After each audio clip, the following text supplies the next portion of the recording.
Bismillahirrahmanirrahim. Allahumma salli ala sayyidina wa maulana Muhammad wa ala ali sayyidina wa nabiyyina wa maulana Muhammadin wa barik wa sallim wa salli alayhi.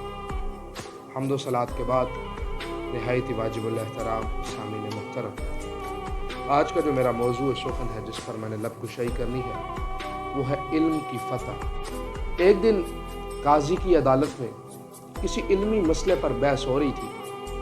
اچانک ایک درویش آیا اور آ کر اگلی صف میں بیٹھ گیا۔ اس درویش کے لباس سے اور خستہ حالت سے لوگوں کو ان کے علم کا اتنا اندازہ نہ ہو سکا۔ انہوں نے اس درویش کو وہاں سے اٹھا کر پچھلی صفوں میں جا کر بٹھا دیا جہاں لوگوں کی جوتیاں پڑی ہوتی ہیں۔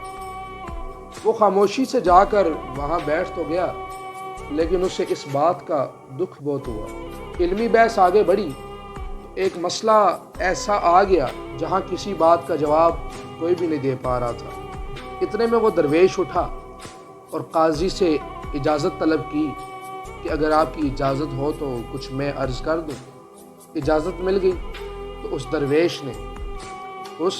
درویش نے زیر بحث مسئلے پر کچھ اس انداز میں وہ درویش بولا کہ پوری عدالت میں واہ واہ کی آواز گونج گئی۔ قاضی جو تھا وہ اپنی جگہ سے اٹھا اور اپنی دستار اتار کر درویش کے سر پر رکھ دی۔ درویش نے وہ جو دستار تھی وہ قاضی کو واپس دی اور کہا کہ قاضی صاحب، اس کے اصل حقدار جو ہیں وہ آپ ہیں۔ اس درویش نے لوگوں کو یہ بات سکھائی کہ کوئی شخص سر بڑا ہونے کی وجہ سے عالم نہیں بن جاتا۔ لباس کو پیمانہ بنا کر کسی کی علم کی پیمائش کی جاتی ہے۔